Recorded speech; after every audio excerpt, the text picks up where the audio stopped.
This material is made available to you by or on behalf of the University of Melbourne under Section 113P of the Copyright Act 1968. It may be subject to copyright. For more information, visit the University Copyright website. Good evening, everyone. Welcome to the monthly Beyond Zero Emissions discussion group. Firstly, we would like to acknowledge that we're meeting on the lands of the Kulin Nations and pay our respects to their elders, past and present. We'd like to thank Multi Mindshausen, Anne Houston and the team from the Australian-German Climate and Energy College at the University of Melbourne for this great venue. For anyone that hasn't been to one of our discussion groups before, Beyond Zero Emissions is a volunteer-led climate solutions think tank and research organisation. Our goal is to transform Australia from a 19th century fossil fuel-based economy into a 21st century renewable-powered clean tech economy. Our projects include Zero Carbon Australia research, Repower Australia talks, Zero Carbon communities, media work, education programs, and much more. We're always looking for more volunteers, so come and talk to us afterwards if you'd like to get involved. The discussion group is a forum for climate change solutions with presentations by experts in their field and is held on the first Monday of every month.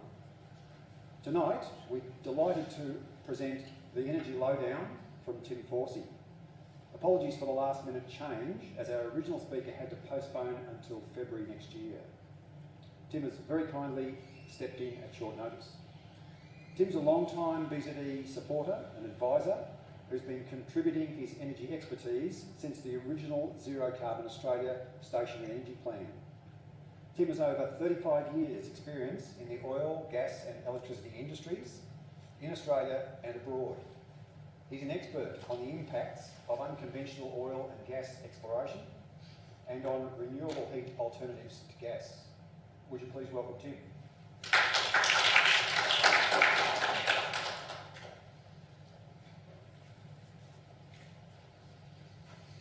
Thank you very much for that introduction. It's really good to be here in front of the BZE group again. The last time I presented was back in May. I think I was talking about fracking. So if we had any questions about fracking later on tonight, well, I'd be happy to go back through that again.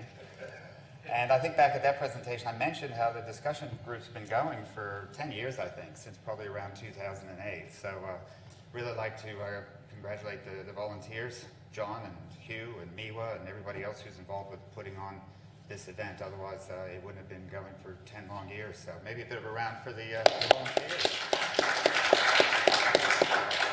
And yes, if you came along tonight to hear about solar air conditioning, now I don't have a whole lot of that in the presentations tonight.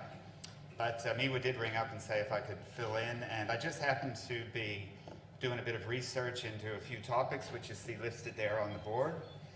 And I've had a couple of things published on the website Renew Economy.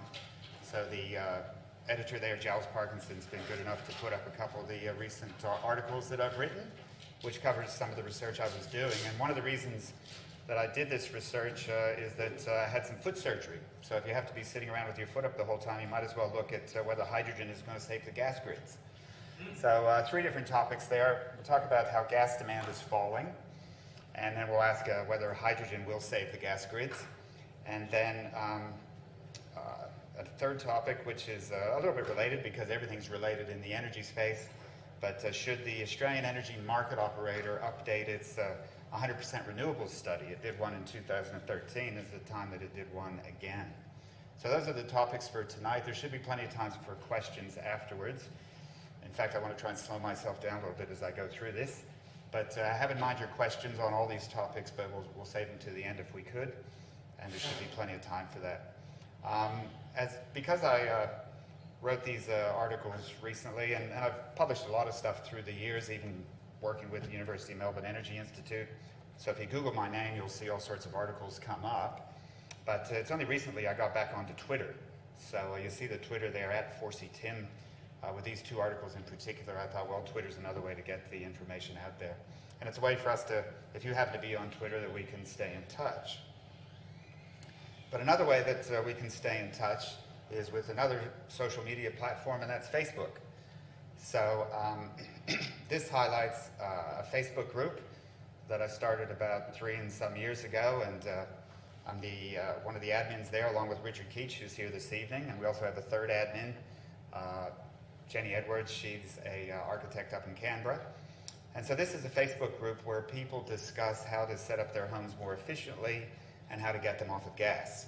So My Efficient Electric Home, the membership numbers just keep going like that. We'll be up to 5,000 members in another couple of weeks. And every day people are on there saying, is this a good deal for my solar panels? What's this fluffy stuff in my attic space? What should I be doing about that? Is that good insulation or is that dangerous? What should I put under my floors? What's the best windows? Has anybody ever heard of Edge IQ?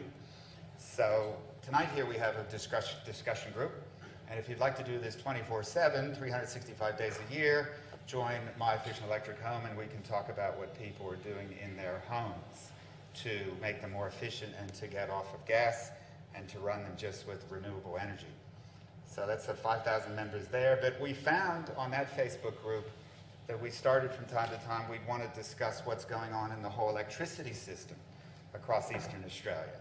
And that's not really, it's related to what goes on in the home, because if you're buying electricity from the grid for your home, you'd like to know where it's coming from, but it wasn't the main topic of My Efficient Electric Home. So one of our members, Jonathan Prendergast, up in Sydney, he started another Facebook group. So this one's called NEM Watch, and NEM stands for the National Electricity Market.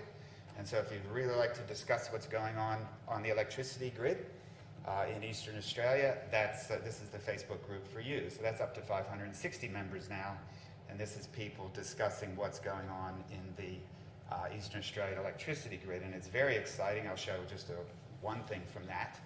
But you know, the amount of solar, the amount of wind that's being built, people talking about the pumped hydro, people putting in batteries, it's just quite remarkable what's going on in that grid. And so NEM Watch here is a way that if you want to focus on that topic, it's available there on Facebook.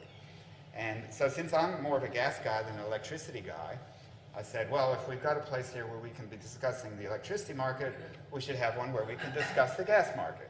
So I started Australian Gas Market Insights, and there were up to 130 members, and it's not necessarily that this group has a lot of members. In fact, one of the reasons I use all these Facebook groups is a bit of a database. So you can post a news item there, and it's there. I mean, you could have posted it somewhere else, but you might have posted here where some other people will see it. And the Facebook technology these days is really good in terms of its search function. So you can search any of these three Facebook groups for any keyword, such as, like I said, underfloor insulation or Edge IQ or Stiebel Eltron heat pumps, whatever. There's a search function, and so you can see what anybody has posted or said about Stiebel Eltron heat pumps over the last 3 years since this thing has been, since these Facebook groups have been going. So it's not just a chat room where people go on there and talk about a lot of stuff that's not that interesting. It is really good stuff, and it's a searchable database. So you don't even have to become a member. These are all public groups, and if you just want to get on there and search and see what's there without even becoming a member, you can do that because it's all open to the public. But it's a fantastic search function that I encourage people to use. So those are three Facebook groups, and this is a way where we can keep in touch after this evening's finished, if you'd like to. Now, before I go into my main topics, just a couple bits of really interesting news out of the media and what's going on in the world out there that I thought it was worth talking about because I see it as good news. Some of us have been banging on about a number of these issues for the last 10 years. Certainly, Beyond Zero Emissions got started, and we published the first stationary energy zero carbon plan, and more recently, BZE published its Electrifying Industry report, which is fantastic.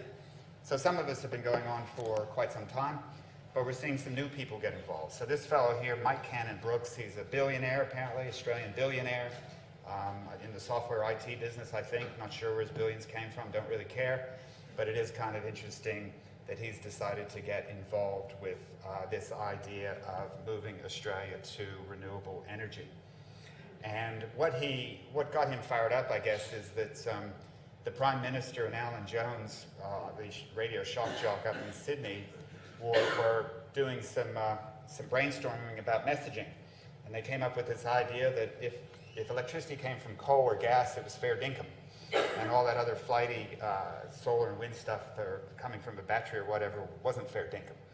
So Mike Cannon-Brookes has decided to just grab that, and so he says that fair dinkum power is not coal or gas. Fair dinkum power is energy that is clean and renewable and for the future, and getting cheaper and cheaper every day, and in fact now it's even cheaper than coal and gas. So there's nothing to like about fair dinkum power, which is actually the green stuff. So wind and solar and batteries, pumped hydro energy storage, all of those things is what this fellow Mike Cannon-Brookes has got behind. So it's good to see folks like that, presumably with some resources, starting to get involved with all this.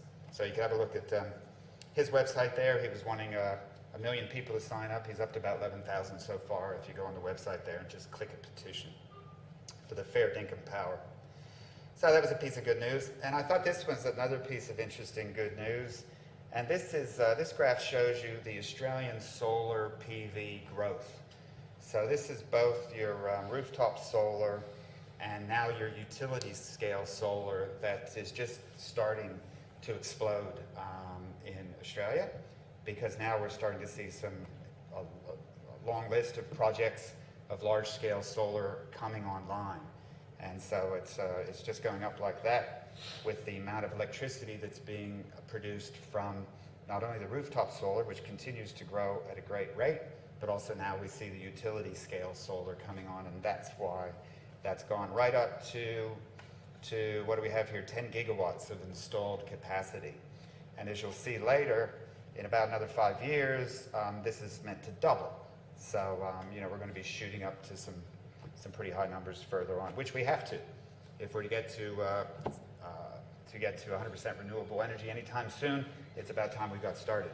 Would have been better if we'd seen this sort of thing even a couple of years ago. But in the meantime, solar PV has just gotten cheaper and cheaper, so we're starting to see that sort of a response. Now, there's a concern about whether this will continue, because what's the mechanism if we don't have renewable energy targets, etc. But that's more for my last topic tonight. Anyway, that's just a bit of good news. So let me go into the main parts that I wanted to speak about. And the first one had to do with falling gas demand. So this is the one article that was published on Renew Economy back on the 17th of September. I certainly recommend folks that are interested to be following Renew Economy. There's good stuff there every day as to what's going on in Australia in this space and also around the world.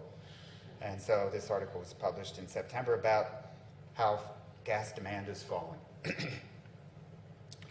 And some of the things that we see with the falling gas demand is the sort of thing that we predicted was going to happen when we wrote this report out of Melbourne University back in 2015. Switching off gas, an examination of declining gas demand in Eastern Australia. So it had just started back then in 2015, and so what I'm talking about tonight is how that continues, the falling gas demand. But first, just back to electricity again, because it's interesting to see if we can all remember when electricity demand fell in Eastern Australia. This is electricity demand back in 2005 and 6, and it peaked here, and some of the commentators and analysts thought that electricity demand would just continue to grow, but it didn't. It actually fell. So the amount of electricity that was being asked from the grid has actually declined over all these years. Since then, it's flattened out, and the official, as we go on into the present day, and the official forecasts are that it stays fairly flat. And the reason that it didn't continue to grow, I mean, this is GDP up here, this is population, this is the growth of the Australian economy. That continued to grow, but electricity demand finally disconnected from that economic growth and started to go the other way. So the reasons are that, solar PV on people's roofs was one big reason that people were asking less from the grid, but also just every LED light bulb that replaced a halogen, anytime anybody replaced their 20-year-old refrigerator or their 20-year-old air conditioner, those were a lot of reasons why the electricity demand went down. Electricity prices also went up for a period, and we saw things like aluminium smelters close as well, so there was some pullback on the industrial side with the electricity demand. So that was electricity. Now the question was, could the same thing happen with gas? And it is. So gas demand is falling. So this is the amount of gas that's used in Eastern Australia within our country, so not the amount that's exported. And certainly I'll show later that like 3 times as much gas is exported from Eastern Australia as what we use here. But what I'm talking about is what do we use here? We use it for generating electricity. We use gas for heating our homes and for heating water. We use gas in industry. This particular chart only looks at 2 sectors, the industrial, the commercial and the buildings. I don't have the electricity bit in here. I don't show the gas here that's being used to generate electricity, just those other sectors.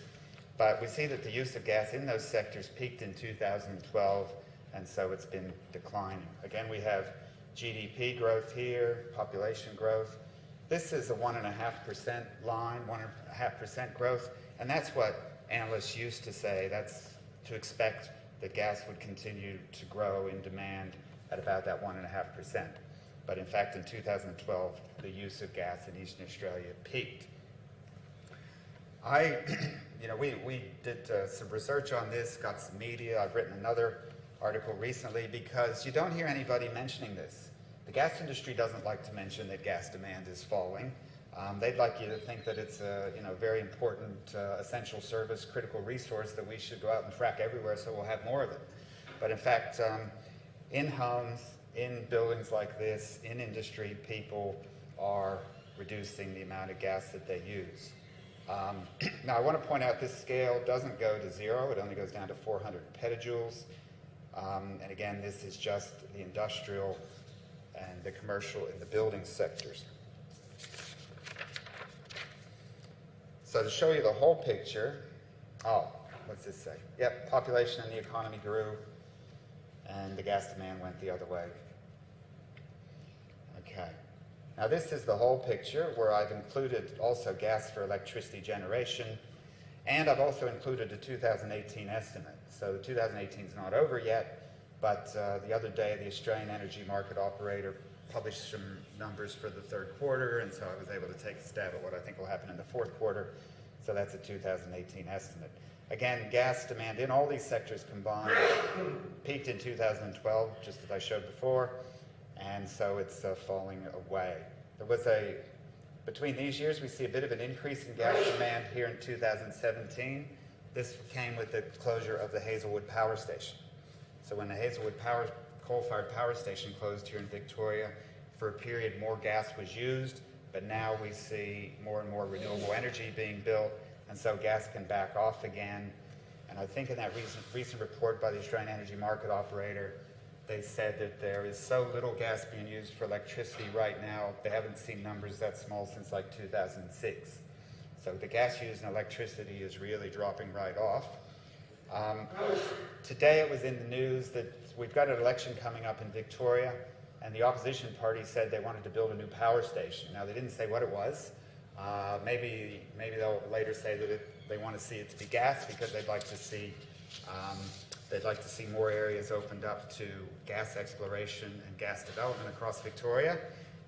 That's one of the things they support, so maybe that's why they think we need a new power station that would possibly use gas. There's a lot of new power stations being built across Victoria. There's never been such a construction rate of wind and solar going on as there is right now in Victoria, and this is to meet the Victorian renewable energy target. But the opposition said they would build a power station. They didn't say exactly what it would be, but maybe it would be gas. But I don't think so, because gas is just too expensive to use for things like generating electricity these days when we have other options. Sure, if another coal plant like Hazelwood suddenly closed down, if your Lorne Power Station closed down, then we might see gas used for a period of time until more of the renewable energy could be built to replace your Lorne. So the opposition is talking about another power station. They may think that it should be gas, but actually if you look at all the gas power stations that we already have across the country, on one of those Facebook groups, NEM Watch, Jonathan Prendergast just worked out that last week 4% of the capacity of those gas power stations was used. So we've got all these gas power stations sitting out there, 96% just idle, and an actual capacity of 4% was used last week. So gas is really too expensive for those sorts of things, and that is why gas demand is falling. Gas in Eastern Australia is quite expensive. We used to have the cheapest gas in the developed world. Now we have about the most expensive gas in the developed world. This is because we suddenly started exporting it, and so then it came to be priced on a world parity, kind of the same way that we price our crude oil. Victoria still produces crude oil from Bass Strait, but it's not offered at a discount to Victorians. It's offered at the usual market-traded global oil prices. And now the same thing's true with gas, and that's why the wholesale prices of in Eastern Australia of gas have tripled and even quadrupled, and even then went up some more for a period of time. So gas is very expensive now. It's not the sort of thing you'd use to generate electricity if you had other options. So less gas is being used for power generation. Less gas is being used in buildings. People are working out, and this is what we talk about every day on my efficient electric home. It's far cheaper to use a reverse cycle air conditioner to heat your house. It's a heat pump. It captures free renewable heat from the air outside your house. And in our own house, we found that we could heat our house for a third the cost of what we were paying when we used the ducted gas system. So get off of gas in your home, use a reverse cycle air conditioner for heating. You can save a lot of money. I met this fellow. His business is heating and air conditioning, gas or air conditioning. He doesn't really care. But over the winter, he gets called in because somebody's gas burner has died. And he says 9 times out of 10 these days, here in Melbourne, when someone's gas burner dies, he goes into that house and he gives them an air conditioner. So people are starting to realize that reverse cycle air conditioner can be the cheaper way to go. And guess what? Then you can actually use it for cooling in the summertime. It can filter your air. It can do a bunch of other things. So that's called fuel switching, as people switch over to using heat pumps for heating their living spaces. You can also effectively use a heat pump to heat your water. If those heat pumps are using the electricity that you've generated from your own solar on your own rooftop, then this becomes some of the cheapest water and space heating that you're ever going to see. Add in continuing energy efficiency measures, better draft proofing, better insulation, better windows, and we can be using less gas in the buildings, and in fact we are. And also less gas is being used in industry. You would think that with these gas prices that industry is looking around where they can reduce their gas use, potentially fuel switch to something else, such as described in BZE's Electrifying Industry report. BZE was able to identify how industry can either be using electricity or potentially renewable hydrogen for some of the processing like steel making instead of using fossil gas, which is too expensive these days. And eventually I think we will see a big industrial gas user close. We really haven't yet, but when that happens, then we'll see further decline in the demand for gas in Eastern Australia. Just a note on the export bit. I mentioned it because starting back in 2014, 2015, we started to export large amounts of gas out of Gladstone, Queensland. That impacted the whole East Coast industry. For years, crowds like Esso and BHP had wondered how they could increase the price of gas, but they could. Like I said, gas used to be about the cheapest in the developed world. Really, it was just a byproduct of oil production. And since there was nothing else the gas producers could do with it, it was more of a buyer's market for the gas. But that suddenly switched with the opening up of the coal seam gas fields in Queensland, the investment of like $60 billion in gas export facilities with the LNG, the liquefied natural gas. And so that changed the market from the gas buyer's market to now you had a gas seller's market, and that's why the prices have gone up so much. This pie chart here shows that for 2020, the forecasts are that 81% of Australia's gas will be exported overseas. And if we use less domestically, then the fraction that's used domestically could even fall. And so maybe we'll be seeing that it's actually 85% or 86% of Australia's gas will actually be exported. I mentioned a bit that we can use less gas in our homes, and that's the concept of the all-electric home.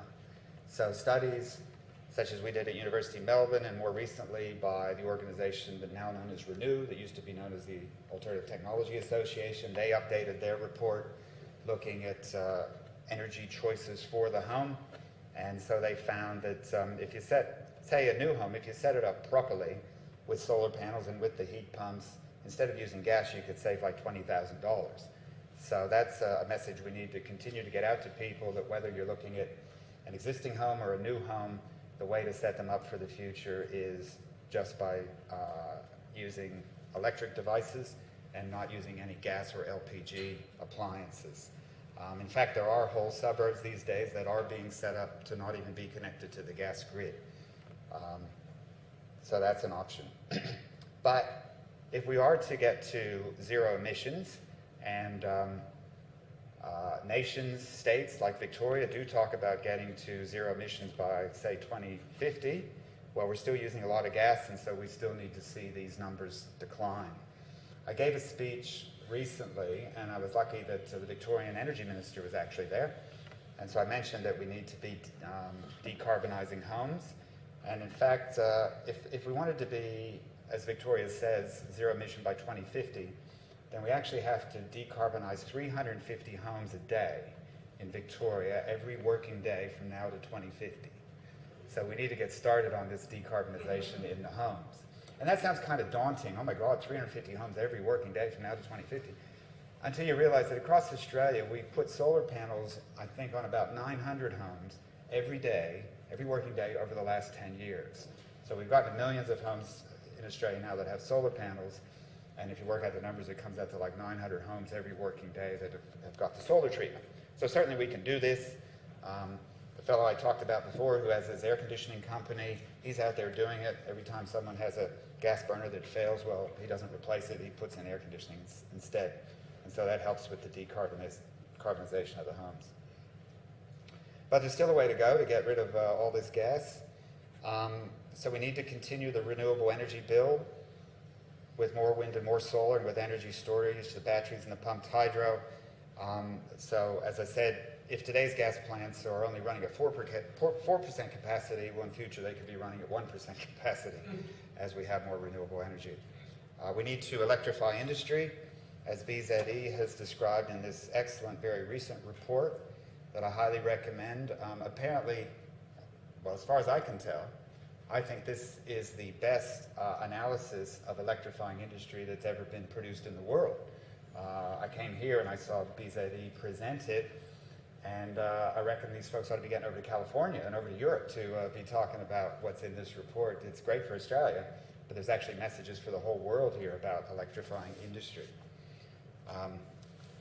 Australia's got more expensive gas than some other places around the world like America, so the economic drivers might not be as high in those other countries just yet. But certainly BZE in Australia can be leading the world with the electrification of industry. The buildings I've already talked about, and a lot of the business about decarbonising buildings, well, that goes right back to the 2012 BZE buildings plan that some of us here contributed to. And we really need to stop the bad investments. So there's no point opening up new areas to fossil fuel exploration, and we don't need any new gas wells if we're aiming to go the other way with gas demand. So that's the story about falling gas demand. For the most part, the next thing I want to talk about is whether hydrogen can save the gas networks. Because, you see, the gas industry is not terribly excited about the idea that demand is falling, and about the idea that homes can be built that wouldn't use any gas, and that entire suburbs could be built that wouldn't use any gas. The gas industry, has heard that some folks would like to decarbonize. The gas industry's heard that the UN Intergovernmental Panel on Climate Change says we need to be decarbonizing as quickly as possible. So it doesn't look good if you don't have some sort of a green strategy. Certainly everybody knows that coal is on the nose. New coal mines, et cetera, they can't even get insurance these days. So coal is something that people aren't interested in supporting. And so fossil gas is concerned that they might go the same way as coal. So they need to come up with some sort of strategy to remain relevant, and hydrogen might be what they've come up with. So here we see this is a recent news article just from October. So there'll be a hydrogen gas trial in Western Sydney, and they talk about renewable exports. So I'm not sure how putting hydrogen into the gas system in Western Sydney makes you end up with exports, but anyway, that's how they're trying to explain to people what could be the possibilities here. They'd be concerned that with each home that disconnects from the gas network, and over at the Facebook group My Efficient Electric Home, some of the members there are really keen when they finally get the home completely off of gas. They actually have the gas meter removed, and then they post a photo of 2 pipes here that go nowhere. So the gas industry would be concerned that leads to a bit of a death spiral, because if every other home down the street has come off of gas, then it means the other homes have to pay for the infrastructure that remains and so forth. I mean, a lot of people have talked about coming off the electricity grid. And I say to folks, well, let's have a look at coming off the gas grid. And in fact, a lot of people are coming off the gas grid, probably less are coming off the electricity grid. But that can lead to this death spiral concern for infrastructure. Who pays for what's left? And there's more and more being said about decarbonization, so maybe green hydrogen's the answer. Now, people ask me, well, Tim, you just don't like hydrogen. Well, actually, at Melbourne Uni, a few years ago, I wrote a report saying how much I liked hydrogen. Or wrote an article. So, do I like hydrogen? Sure, just like I like babies. And these days I'm a grandfather now, so I'm spending more time around babies than I had for a few decades. And babies can be good or bad. So I like them when they're good, and when they're bad, well then, my son can take my grandson away. And I don't have to worry about it anymore. So yeah, hydrogen could be good if it's made from renewable electricity, and if you are using it for industrial processes like making steel, or if you have created a true export industry where you're possibly making hydrogen and then continuing on and turning that into ammonia, which can easily be put in a ship and sent to customers who might be interested in it, like Japan. Ammonia could either be used as a chemical, or you could revert it back to hydrogen, and then you could do whatever you want with that hydrogen. But hydrogen is not so good if it's made from fossil fuels, which is the normal way that it's made these days. It's normally made out of fossil gas. Hydrogen is not so good if you're just using it for gas industry greenwash. And I don't think hydrogen is that useful if you're putting it in your car. Although Toyota and some others do talk about hydrogen vehicles. So we can have some Q&A about that later if it's a topic you're interested in. Because certainly out there in the world, a lot of people are talking about this hydrogen economy, and it could be the future of green energy. This is the World Economic Forum, and they feature a Hyundai vehicle where someone's filling it up with hydrogen. So you can put your hydrogen in a car. Whether it makes any sense or not is an open question economically. The CSIRO, they recently published a national hydrogen roadmap, and Australia's chief scientist, Alan Finkel, recently produced a hydrogen report. So everybody's talking about hydrogen. ARENA, the Australian Renewable Energy Agency, are talking about hydrogen. Again, significant export potential for hydrogen, which is great. Kawasaki, so Japan has what they call a hydrogen strategy, and they're interested over the next few years, particularly leading up to the Olympics, that they'll have a lot more hydrogen in use in Japan. So that's an interesting thing to focus on for Australia. Australia has long exported energy to Japan, coal and gas, so perhaps in the future we'll be exporting hydrogen to Japan. It's certainly something to think of. And Kawasaki is a Japanese business, of course, who's even making some investments in Victoria to make hydrogen, which you might have heard about in the news. But the problem is that they'd like to make that hydrogen out of brown coal. So that's not going to be terribly clean and green. So that's the problem. If people talk about hydrogen, you have to really understand what it is they're talking about exactly. They're talking about making it out of brown coal. That's not exactly renewable hydrogen. And here we go. We have a hydrogen plant trial that will be launched in Victoria where they'll be making hydrogen out of brown coal. It's just a trial, and so someone's saying it's going to be like $1 million a ton for the hydrogen that's produced, which is what happens when you're just building small plants to just trial things.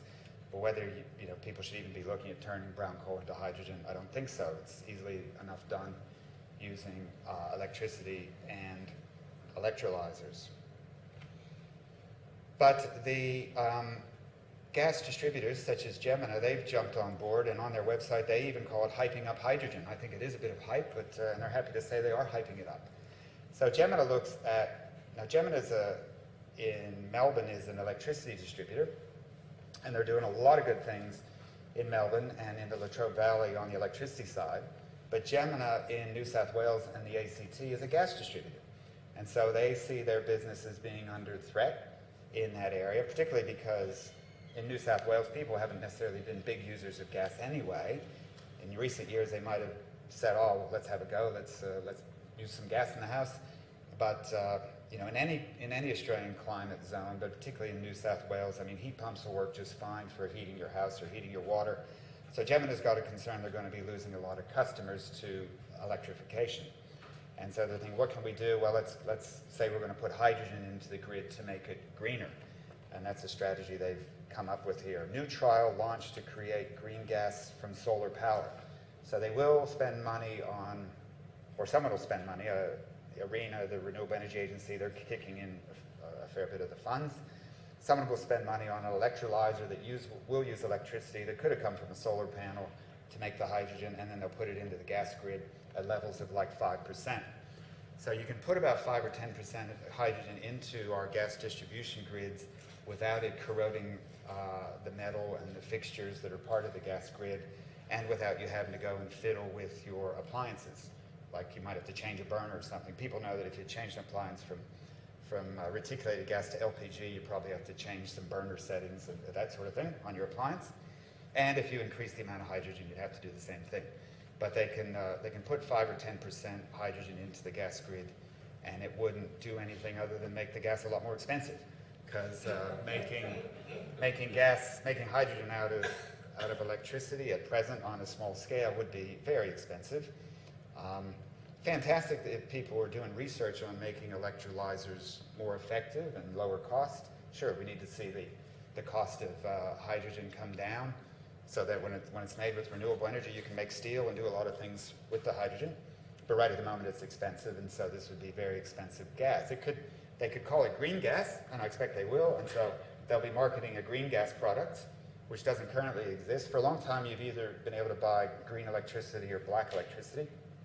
Once they get this up and running, they'll be able to market a certain amount of volume of their gas as green gas because it's this hydrogen that came from electricity. And with Gemina and all the other gas distributors, and in an article I wrote, which I'll show you in a moment, about this, I list the various different gas distributors. So in Western Australia, they're starting to do this. In Victoria, Multinet Gas is starting to talk about this. In New South Wales and the ACT, they're I'll call it messing around with hydrogen.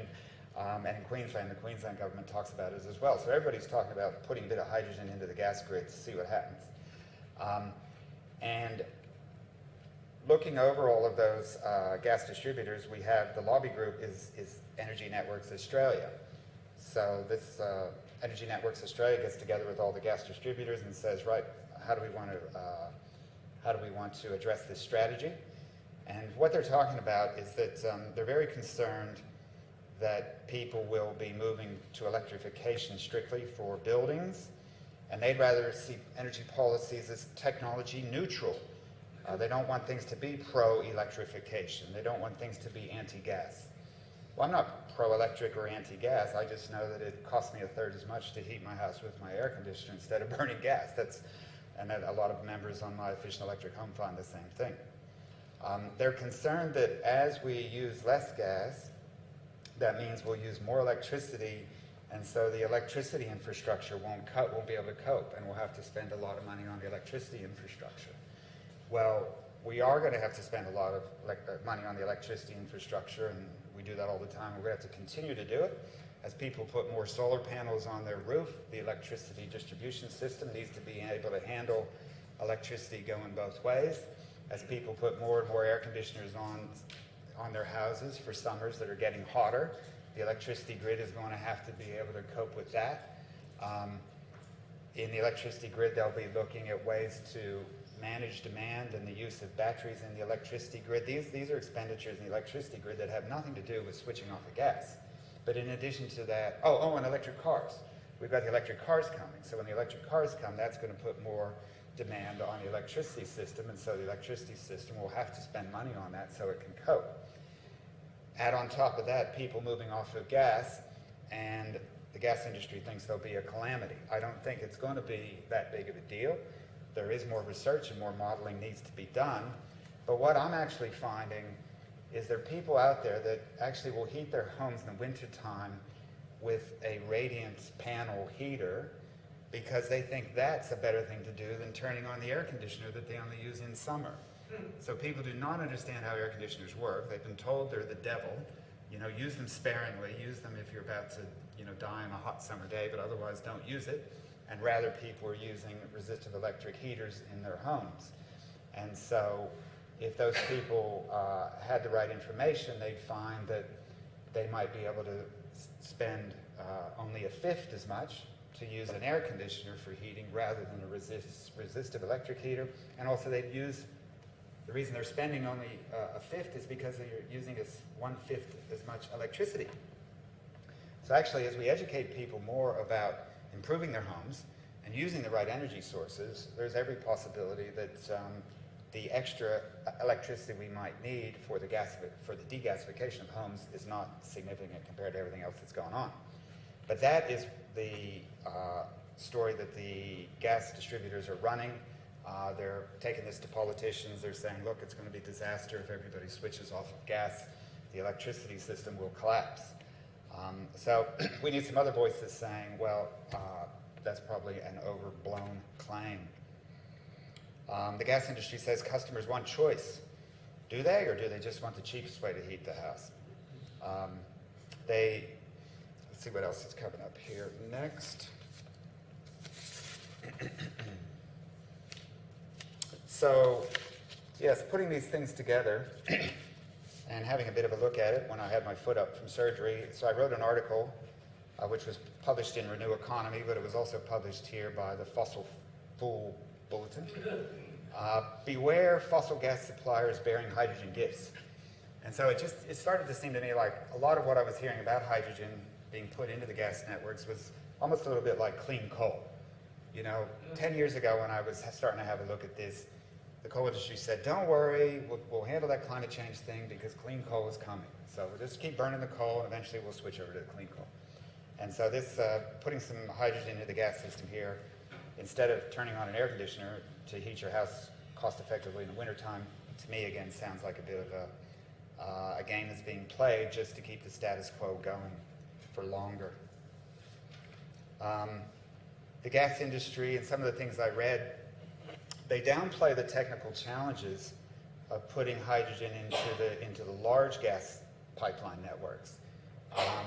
Hydrogen's not too bad. If they came along to your street and they put plastic pipe down the inside of the old cast iron pipe for your gas network, hydrogen can live with that, so that's not too bad. But the big gas pipelines that the gas industry says, oh, we'll put hydrogen in there and we could use it to store energy when electricity's cheap, we'll generate hydrogen, we'll put it in the gas pipelines. Well, they're actually made of a very sophisticated steel that suffers from hydrogen embrittlement if you put too much hydrogen in there. The chief scientist in his report said that because of this hydrogen embrittlement problem, the pipelines would have to be incrementally enhanced. CSIRO says they'll have to be completely replaced. So my wife and I talk about this sometimes at home. She'd like to incrementally enhance our home. In other words, knock it down. So that's kind of what you'd have to do with these gas pipelines for them to be useful for hydrogen, is they'd have to be incrementally enhanced by getting rid of them and putting in something else. So I'm disappointed that the chief scientist plays it down that way. Why is he playing it down? Why is he not being scientific? CSIRO was happy enough to be scientific, and it's well known in the industry about hydrogen embrittlement. So why did he have to call it incremental enhancement? I'm not sure. I'm disappointed in that. The gas industry, they produced a 2050 vision of the gas networks, and in 2050, Australian homeowners will be interested in burning hydrogen because it will come with a range of colored flames. So that's a big selling point for the hydrogen in 2050. And in fact, the gas industry recognize that it's far cheaper to heat your home with a reverse cycle air conditioner. They don't dispute that anymore. They will give you a bit of an argument on water heating, but on space heating, they realize it's cheaper to do with an air conditioner, but they will say things like people like flames. So, you'll have a fireplace there, with a fake log gas fire, and sure, it's very pleasant on a cold day to turn that on and you see the fake flames or real flames, gas flames or whatever. And that is a big selling point for the gas industry. So they're continuing that by saying that this hydrogen, which will be, you know, the most expensive gas in the world, but you'll still like it because it comes with a range of colored flames. And the other thing they say that we'll be doing is that we'll be using hydrogen to drive our reverse cycle air conditioners in 2050. So rather than using electricity, we will actually burn hydrogen and an engine to drive our air conditioners. And if you didn't realize those things actually do exist, they do. So here we have a fossil gas-powered air conditioner from Myanmar. And so what you do is you bring gas in here, you burn it in an engine, and the engine drives the compressor. And you do see these things used where it's difficult to bring enough electricity into a site to run an air conditioner like this. And certainly, like, you know, after the Fukushima disaster in Japan, where they didn't have enough electricity because they were shutting down all their nuclear plants, things like this got developed where they could get their hands on gas, if not electricity, and sure, you can use a gas engine to run a compressor. Is this the sort of thing you're going to want outside your house to bring hydrogen in the future to run this engine to run your air conditioner when we've got a perfectly good COP6 Decarbonising today that runs on electricity? This is the sort of thing the gas industry is taking to politicians and saying, leave the gas networks like they are. They will be useful. People will want the colored flames. They'll want the gas engines. So they have a viable business for the long term. I'm not so sure. That's that topic. And like I say, we'll take questions. But one last thing, totally different now, but related, because everything in energy is related. And this has to do with renewable energy in the electricity system. And you might recall, of course, folks that follow BZE, that back in 2010, we produced the stationary energy plan, which showed how Australia could operate its electricity systems 100% on renewable energy. And then that led later to the Australian Energy Market Operator, which is an organization who is responsible for planning aspects of Australia's electricity grid. They started in 2011, and in 2013 they produced a 100% renewable study. This direction that AEMO should even bother to do this came about because of the election, where Julia Gillard became Prime Minister, and the Greens were involved with the negotiation as to what this clean energy future plan would look like that came out in 2011. And so as a result of that, AEMO was directed to do a 100% renewable study, because we can talk about having a 100% renewable grid, but until AEMO plans it, it's not going to happen. So this was an idea that, right, let's have these experts sit down and do some of the work. And I happened to be working there at the time, so I was one of the experts that got to do some of the work. And we identified all the renewable energy resources in Eastern Australia, and then we modeled in great detail every day using, you know, real weather data, real wind data, real sun data as to how the whole system might work. That was 2013. And probably the most significant finding that came out of that is operationally, they said it was doable. It's not like the world was going to end once you tried to run the whole system on renewable energy. That was 2013. AEMO for a period when there was a lot of political discussion about renewable energy was pretty quiet on the topic.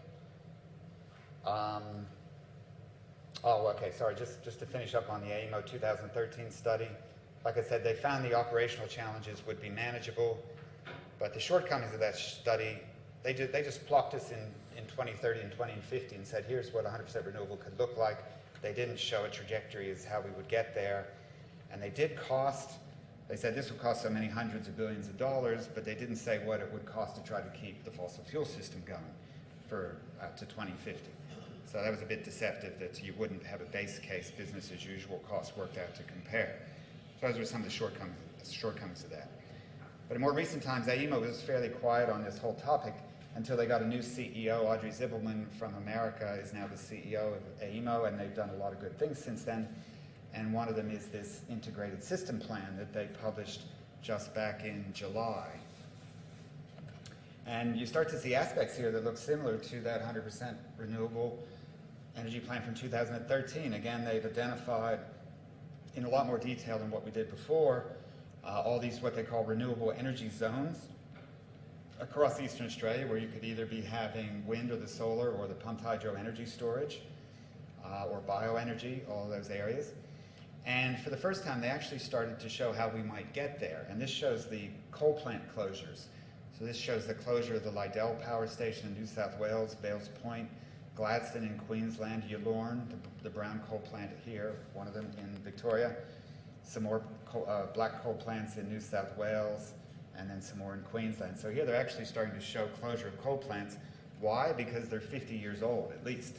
In fact, here, Yallourn, parts of Yallourn would be 59 years old. And so they're not shy anymore to say, well, you know, a coal plant probably shouldn't last too much longer than 50 years. And there have been official announcements from AGL, of course, about shutting down the Liddell Power Station in 2022.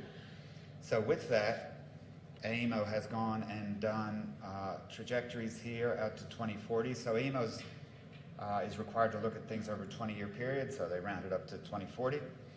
And so here we see the increase of the solar, wind, and an increase, this purple bit here is energy storage. So this is a recent report that AEMO has put out, which is quite useful. There's a lot of good information in there.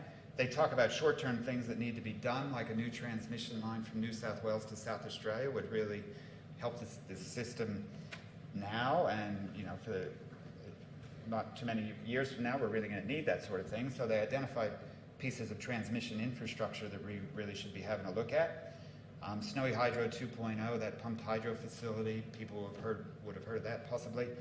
But also Tasmania, they have plans as well. They have a thing called Tasmania Battery of a Nation, and they talk about 4 more interconnectors bringing electricity back and forth from Tasmania to the mainland. There's one interconnector today, and Tasmania has identified 14 different pumped hydro projects that they could have that could support the rest of Australia as a battery for a nation. So those are some of the things that AEMO's not shy anymore about putting into a plan like this.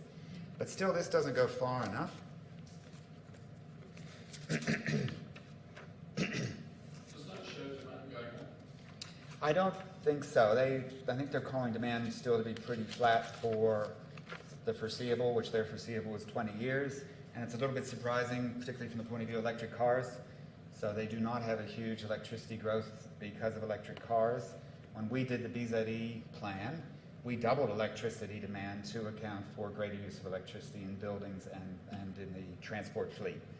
So this may not have enough electricity in there. And this certainly doesn't talk about, you know, starting up an export industry of some sort of renewable products, or, you know, doing more mineral smelting in Australia than we do today, but running it off of electricity or renewable hydrogen rather than off of fossil fuels. Mike Cannon-Brookes, that billionaire I talked about at the beginning, he doesn't talk about 100% renewable energy, he talks about 200% renewable energy. And I like that, and I wish that I'd thought of that, or that one of us in BZE had thought of it some time ago. Because I think that even tells a better story. The heck with 100% renewable energy, we need 200% renewable energy to allow for things such as export industries. So no, I think they keep demand pretty flat in this report. So again, that could be one of the shortcomings. Just to blow it up for you a bit more in case you wanted to see.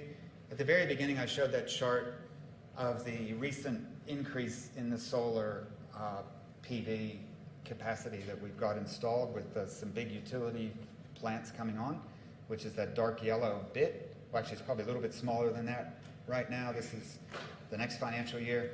So it's going to be growing quite a bit, and then it grows from there, as you can see. So even that, you know, big amount of large-scale solar that we got starting up right now is nothing compared to what we're going to see here in a plan that doesn't go even far enough.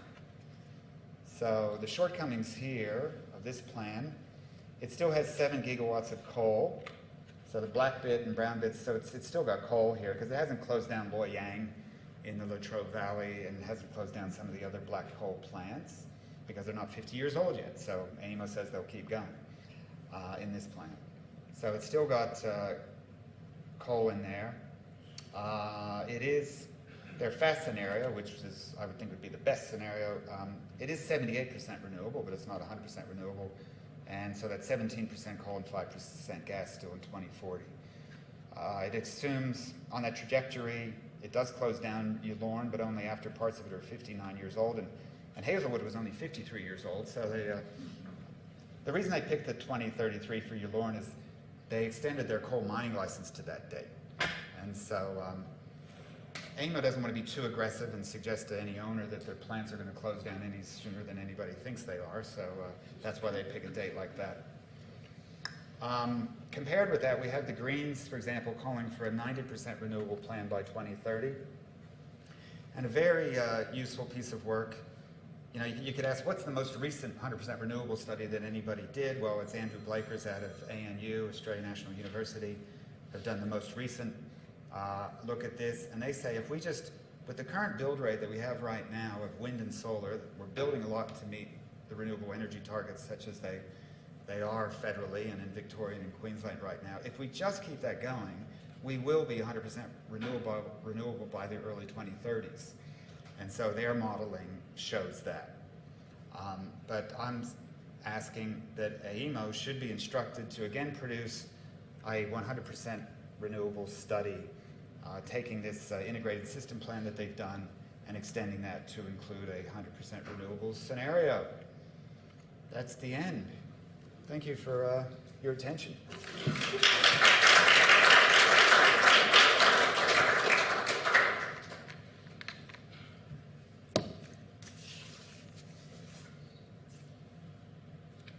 Any questions on all that? Yep. Can I?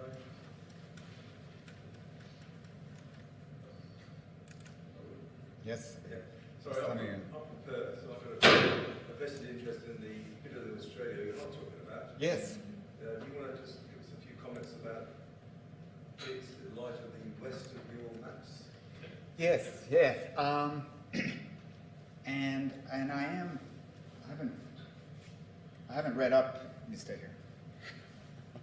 I haven't read up so much on Western Australia recently, but I did just see that, well, there is a crowd over there, SEN, Sustainable Energy Now. And even back 10 years ago when DZE was doing reports, SEN was active over in Western Australia, having a look at Western Australia. So I'm not sure if you've been following what they've been doing, but recently with the interest in like fracking the Kimberley, SEN has come up with a plan of how other energy things based on renewable energy could be done in the Kimberley. So I'd have to defer to, I haven't read up on Western Australia in recent times. I know that AEMO these days does have some responsibilities in Western Australia that they didn't have when I was working there, say like 6 years ago. So there will be more bits and pieces coming out of AEMO for Western Australia, and also crowds like SEN doing some work. So now I'd have to go back and check what's up there.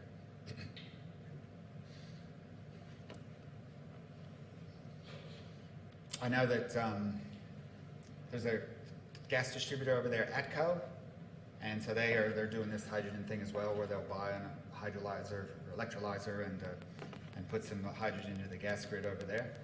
And also, there was a significant hydrogen conference in Western Australia recently, and Woodside, who is the large LNG exporter from up on the Northwest Shelf there, they're also talking about hydrogen. And so one quote I read, they said, yeah, we're interested in green hydrogen, but if you want to make hydrogen, make it out of our LNG, so out of using the fossil gas. So people are starting to look at it, but is it a real look, or is it just some cover that they're looking for? I'm not sure. Apart from the brilliantness you talked about with hydrogen, there's also the fact that hydrogen will go through any well unless it's really put together very strongly. So the average pipeline won't hold hydrogen anyway. That's right. It's a different standard of metallurgy that you need to be able to hold high concentrations of hydrogen. So sure, it can be done technically. I mean, hydrogen is used today for lots of processes, like in chemical plants and refineries. Like I say, it's generally made out of fossil gas, but then hydrogen is managed and can be used. People talk about, gee, there'll be times of the day when we've got too much solar energy or too much wind. What can we do with that excess electricity? And they suggest, well, we'll have the electrolyzer there and it'll make some hydrogen, and then we'll compress that hydrogen and we'll store it, and then we'll use that hydrogen for something. I'm not terribly excited about that idea of using hydrogen to mop up the excess electricity, because my experience in chemical plants and refineries is you spend billions of dollars on equipment, you like to use it pretty much every hour of the year. So to build a lot of equipment that sits there waiting for there to be some electricity from time to time, I'm not sure is going to be cost effective. And I think that rather things like pumped hydro energy storage or chemical batteries will be the way that you soak up that extra electricity when you've got more sun or more wind, and then you use that 3 hours later, or 6 hours later, or 48 hours later when you need it in the electricity system.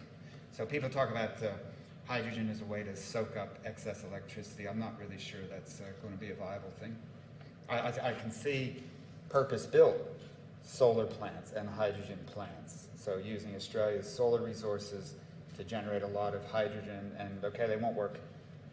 They probably won't work 24 hours a day because the sun goes down. Maybe they will if you combine it with some energy storage, like pumped hydro energy storage. But I would think you'd like to keep your expensive hydrogen equipment running as often as you can for it to be cost effective. Still on hydrogen, what's the objection to fuel cell electric vehicles? For cars. Like for your car? Right, so folks like I said, like Toyota and Hyundai they've done a lot of research looking at hydrogen into vehicles. And in fact, you do find a few hydrogen cars running around Australia these days, and a few places you can fill up with some hydrogen. That competes, if we're talking about like a car, a sedan, that competes with an electric car. So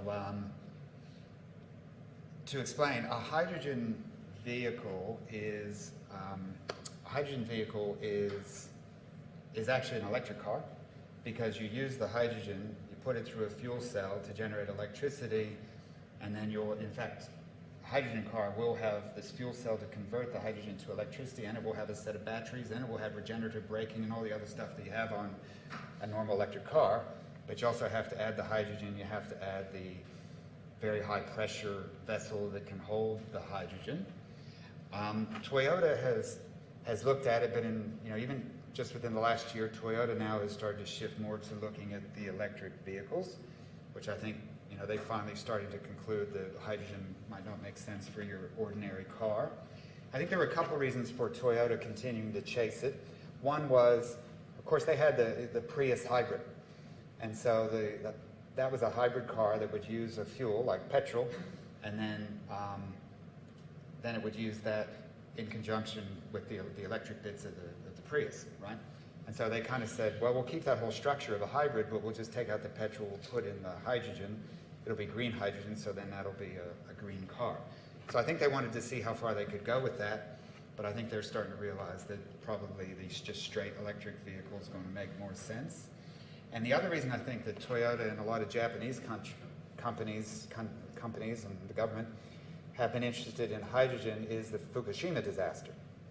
So when the Japanese government envisions all their vehicles converting over to electric, they just don't know how they're going to do that, because they got a problem even today with their electricity system. A lot of it was built on nuclear, and is that going to be sustainable for the future? What are they going to do? And so I think Japan is looking around, so I think it's kind of a special case, looking around for other energy sources other than just the electricity that they could make themselves. So if we see in future big ships from Australia bringing in ammonia or bringing in hydrogen, fine, and they can use that in their cars if they want, I think probably the rest of the world will just be using electric vehicles for your ordinary cars. Now, it could be that there may be some very heavy vehicles where it might make sense to go ahead and invest the extra money in the big hydrogen tank, in the fuel cells, and all the other bits that you need, and will be quite expensive. If you had like some major truck or something where you thought you needed extra range that you could get from having the hydrogen fuel on board, as opposed to just 300 kilometers or something you might get with your normal battery. So the idea with vehicles is that hydrogen could have some advantage in that you might be able to fill it quicker. So it takes a bit longer to fill a car with hydrogen than it does with petrol, but not a lot longer. I've heard like 10 minutes. And where's the concern that maybe you wouldn't be able to fill up an electric car in 10 minutes. So you got these competing needs there. There's no doubt that you could put an amount of hydrogen in a vehicle that would allow it to have a longer range than even the best batteries. and possibly you could fill it up a bit faster, but you have all the extra infrastructure that comes with that. There's the other idea that you know, the oil companies and the suppliers of your petrol, they've got a business model where they sell you a fuel, and they'd like to keep that business model going. And so they're looking for, again, for somebody who can compete with you plugging your car into the wall.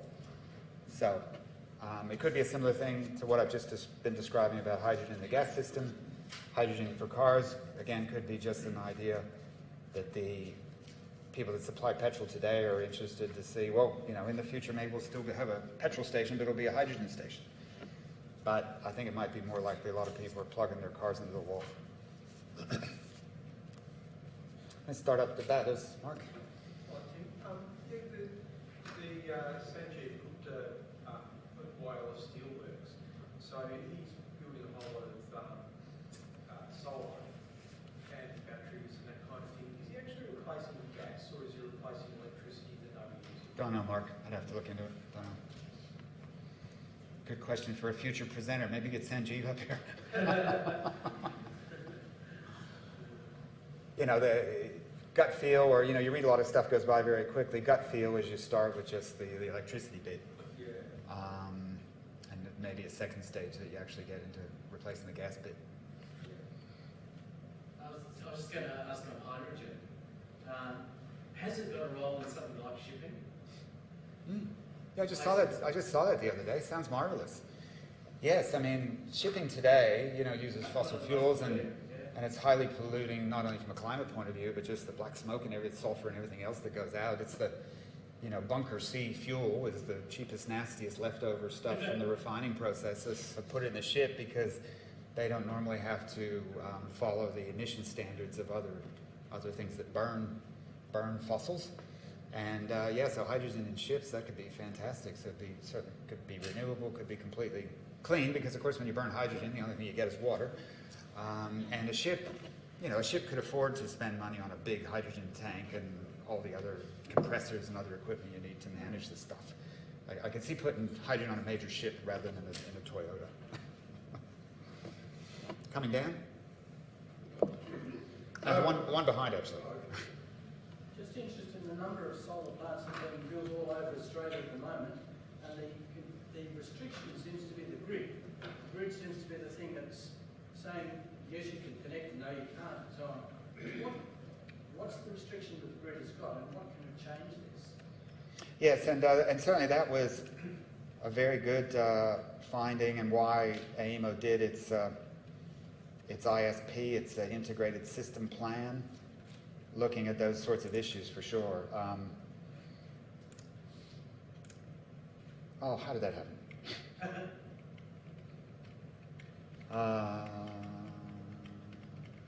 Okay, here's the grid there. So all these bits here.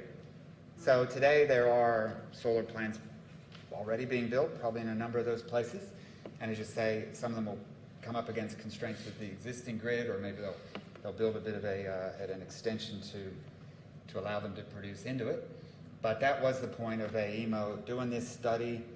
This is quite a sophisticated model where they put in the costs of wind and solar and coal and everything else, and as a result they didn't build any more coal plants because they're too expensive. So they built this other stuff, and then in this modeling they would have ideas as to where that was built, and they ended up saying, right, so we got to increase the transmission, like I said, from New South Wales to South Australia, and we probably need to increase the interconnection between New South Wales and Victoria, and between New South Wales and Queensland, and also you could put more interconnectors up from Tasmania. And they looked at it in more detail as well, and they do this on a regular basis. It's their job to understand how the grid operates, and people may apply to them and say, look, I'd like to build a solar plant, you know, is it going to work or isn't it going to work? We think it'll work. The AEMO comes back and said, no, it's not going to work. And then what's involved with expanding the system. So that's a major outcome of this report, is to say, what do we got to do on the transmission side for the next 5 years, for the next 10 years, for the next 20 years up to here. But they'll do this. They may update this every year. I'm not sure. They used to update plans like this every year as things change. And here. Yes. Have you investigated at all the so-called compressed air solution where, because it's one, decentralised, and evidently you can have them in units virtually container side. They work on virtually the reverse cycle principle, but to harness the heat when you're compressing during the day, use that in conjunction with food processing because you're out in the regions, and then when you generate electricity at night, by releasing it you get cooling, and that can freeze your food production, so that you're virtually getting very little loss of the energy, and you're doing value add with the heating and cooling. Have you done any research on that? I've only read one or two on it, and it struck me, I'm involved with agriculture, it struck me as being a good idea, and it's something that I want to look at.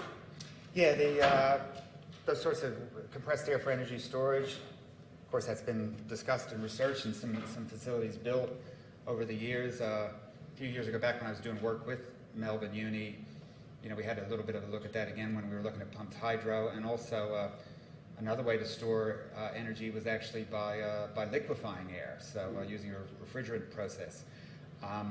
So sure, all these are all good ideas that folks should be looking at and researching and seeing if they can make some economic sense. You seem to be talking about a fair bit of integration and sophistication, and one of the things that folks are finding right now is that, take like dairy and food processing, they may be burning gas just to heat water. I mean, I've got a heat pump in my house that heats water to 60 degrees. You can buy industrial heat pumps that can heat water to right up to 100 degrees. So they're available on the market, but we don't see them being deployed in Australia.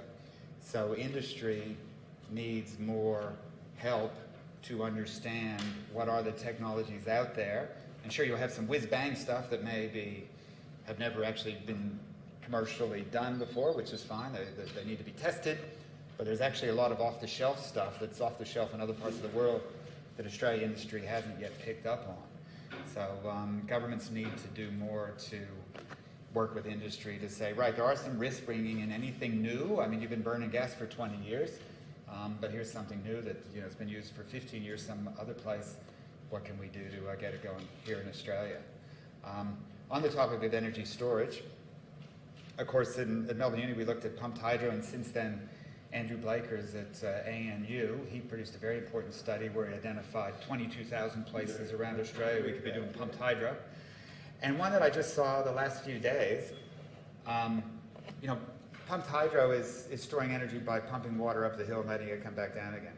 And people have said, oh, we could do that with a railroad. We just have rail cars full of cement and they'd go up the hill and back again. I was never that interested in that one. But the other day I saw this one where these robot cranes would lift concrete blocks and stack them up when electricity was cheap, and when electricity was expensive they would allow the blocks to drop back down again and spin a electricity generator. So here you have this robot building this tower of concrete blocks, which you could do in a distributed way, like you're talking about the compressed air. So like any large industrial site, you could have one of these concrete towers that's so that's something to look out for. There's a sexy video from Switzerland on that one. It's always something new in the energy storage business. Whether it's cost effective is the question. Yeah, in the station energy report, it talked about interconnectors and DC connectors. I've never heard any more about it since then. DC connectors?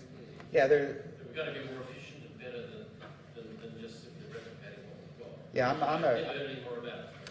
I'm a chemical engineer, not an electrical engineer, but we do have high voltage DC connectors in Australia. The one from Tasmania to Victoria is HVDC, as they say, high voltage direct current. And one of the connectors, I think, to South Australia from Victoria as well is DC. The advantages of DC are that you have less losses along the way. Today in Victoria, it's AC transmission all the way from the brown coal generators out to the aluminium smelter in Portland. So that's AC the whole way, and I've heard that the losses can be high as 20% on a hot summer day. Whereas high voltage DC, people talk about maybe a couple percent over 1,000 kilometers or something. So moving electricity long distances, yes, you have less losses on the HVDC, but the problem with the HVDC is it's harder to connect into them. So you got to kind of build it, and that's what you've got. So don't come along later and try to connect into it with a new wind farm or something. So that's one of the challenges, as I understand it, but I'm not an expert in that area. I haven't actually looked at those details of this integrated system plan to see what they are exactly calling for, DC or not. Probably the one from New South Wales to South Australia is probably DC, but like I said, you'd have to watch out. You know, unless you set it up properly in the beginning, I think it's difficult to tie into it partway along 10 years from now, 10 years after it's built. Natasha. I'm just wondering, with more and more people putting solar on their roofs, a lot of people I believe are also looking at batteries. What's your view on how quickly there's going to be an uptake in terms of domestic batteries being installed? Yes. Yeah, well, Australia probably lead the world in that. I think that's what the studies are saying, because we have such a good solar resource and pretty low-cost solar PV that you can buy to put on your roof. And we have, recent announcements like the Victorian government's, offering another rebate of $2,250. And as a result of that, my son's solar panels went on his roof today, and we're expanding ours 2 weeks from now. But still we have high electricity prices, and so the value of the batteries is that you could have electricity in the daytime that might only be worth 10 cents a kilowatt hour or less, if you were to sell it on the grid, and yet at night you're paying 40 cents a kilowatt hour to buy electricity off the grid, so the battery could fit in the middle there. And we have a number of members at my efficient electric home that have batteries, so the early adopters, they're onto it. I always say to folks that, sure, if you want to be an early adopter and you want to get a battery, go for it. But if you just want to look at the economics of it, before you go down that road, using like heat pump for hot water. So a heat pump hot water system can be, in a sense, a thermal battery. So you use your solar generated electricity to run your heat pump to give you a nice big tank full of hot water, which then lasts you for 24 hours until the next day, and you do it all over again. So that's a way to store your electricity in the form of thermal energy. Same thing with heating your house in the wintertime with a reverse cycle air conditioner. If you have solar panels, they're producing some electricity. If your home's fairly good thermally, or if you are home or you're going to be shortly coming home, heat the house with your reverse cycle air conditioner that's running off your solar PV. That's another way of storing thermal energy in your home. When you come home, the place is nice and warm. Once you've done all those things, plus you've gone out and you've bought an electric car, if you have any electricity left over for a battery, it means you have a very large solar PV system. So we do say to folks, if you're thinking of getting solar PV, at least get a quote for as much as you can reasonably put on your roof. You may or may not buy that much, but at least you'll have an idea what that looks like and what it costs, because that's certainly a way to future-proof where you can do all those things that I just talked about, including a battery. I think the studies that have been done are saying that you're probably unlikely to get a return on buying a battery that's any shorter than the warranty period. So you might get a 10-year warranty on a battery, and they will degrade over time. And I don't think there's many returns been calculated that are shorter than that. So you'd be, you're either an early adopter, you just want to do it, or you hate the electricity companies more than you hate the gas companies, maybe. And behind. If all the cars that are in Australia at the present time were turned into electric cars, the total amount of power they would need, I presume some of them some of that, how does that compare with these electric type bars that we got in that particular model, for example? When we modeled this, and one interesting thing here, this is this AEMO case. This graph shows you all this is capacity. So this is all the generation capacity. And one of the reasons it grows here, because Robin, you asked me if demand is growing, and I said, no, AEMO doesn't have demand growing, but still we see generation growing. Why? That's because you need to fill the batteries. So this purple bit here is the stored energy. In fact, so this purple bit here is the utility storage. So whether these are very large batteries or pumped hydro energy storage, you need more electricity. So once you shut off the coal plant, but you need electricity in the middle of the night when the wind isn't blowing, then it will have to come out of energy storage. Where did the energy come from? It went into the storage. It came because you had to build more capacity here. So even this, with just flat electricity growth, shows an increase in the amount of generators that we need. And when BZE did this back in the stationary energy plan, we basically doubled, and it was a bit of a guess at the time, and others have done more sophisticated work since, I suppose, but we basically doubled the amount of electricity that was being generated in Australia to be able to manage the storage question and also to replace the transport fleet with electric vehicles and to electrify the houses. I guess what I was after was a feeling of scale about if everybody, if all the cars that are now running petrol or diesel and now were turned to electricity, how much more extra power on the cars? Well, like I said, we doubled it, and so part of that, so double that, and part of that was the transport fleet, and part of it was the buildings and industry as well. So, and we could probably go back through the report and see what we had there. But I'll offer a different view on vehicles, because people just asked me the other day about lithium supplies, and will we have enough lithium for every car? And it's actually a different point of view that comes out of Tony Seba from Stanford, and he envisions a future where the amount of cars we have running around the place is 1/10 of what it is today. And that's because they're used more effectively. We don't actually own them. You know, I want to get home tonight, you just call up your robot Uber or whatever, and it's already picked up 3 or 4 other people, so it's actually a form of mass transit. So he envisions a future not where we have to replace every car with lithium, and we don't need all that electricity to have as many cars out there as we have today. In future, we could have 1/10 as many cars because they're all being used more effectively. So, what will the future hold? But you're still going to be using the same amount of fuel. No. He's saying that, no, because, you know, we could coordinate. Your cars only working 10% of the time.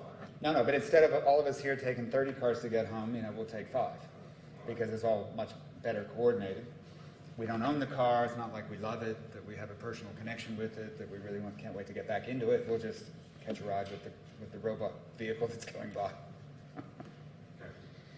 And when you think about population growth and et cetera, it's actually the only way the world's going to survive, I think, is if some of those strategies are employed. Going back to air conditioning, so I think you mentioned that they are the devil, or they're perceived as being the devil. So I just wanted to get some clarity on what that actually means, because maybe I've been a victim of misinformation myself, but I'm under the understanding that they have such a bad reputation because they have such harmful ozone depleting gases, and that they are contributing very heavily towards greenhouse gas emissions. So I just wanted to understand how, the reality of air conditioning and their emissions.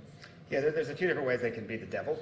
So if the refrigerant escapes, and if it's not, so the refrigerant in my air conditioner has a high global warming potential, not so much of an ozone depleting.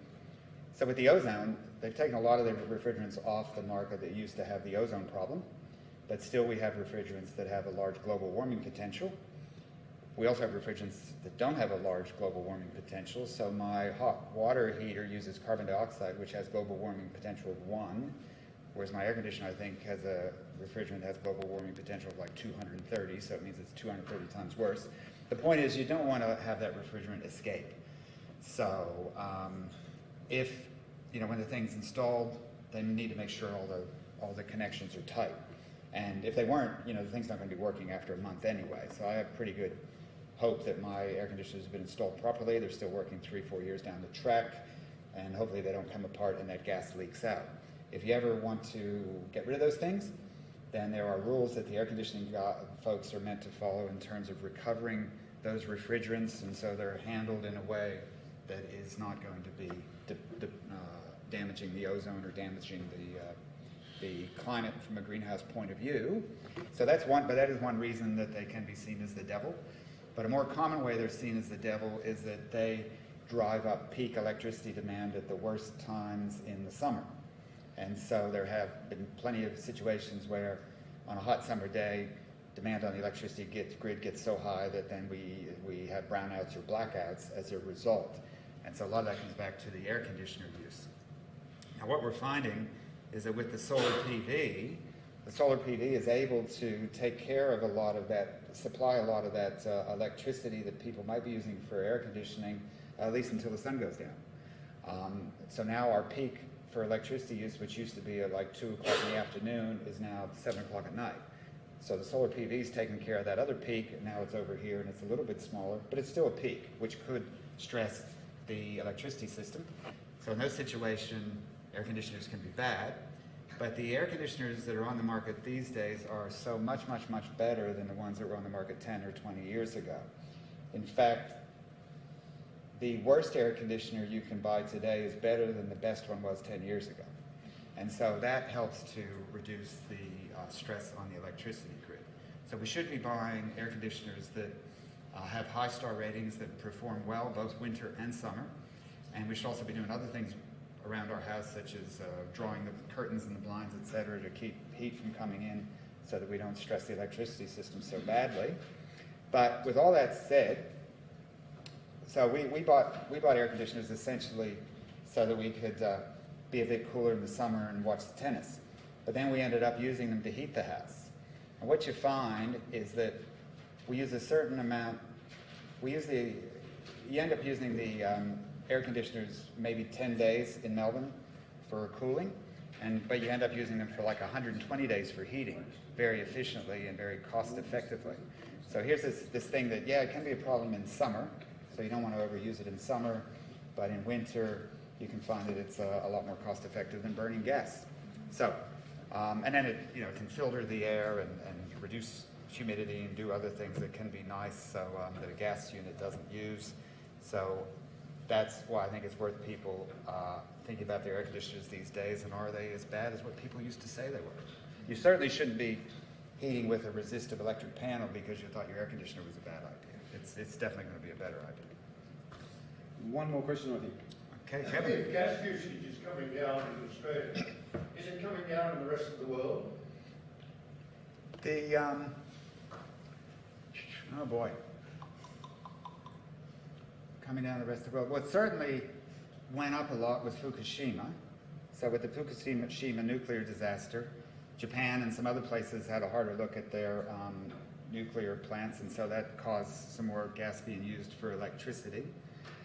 In the United States, with the fracking that goes on there, gas is pretty cheap, and so it has displaced so more gas is being used in America, and it's displaced burning of coal to a great extent. So now gas use globally is on the rise at present in those sorts of places. So Australia, again, could be leading the world as a place where we've seen peak gas. I don't know that many other places have. There's probably a news story there. I think I'll have to call it quits there. Would you please thank Tim?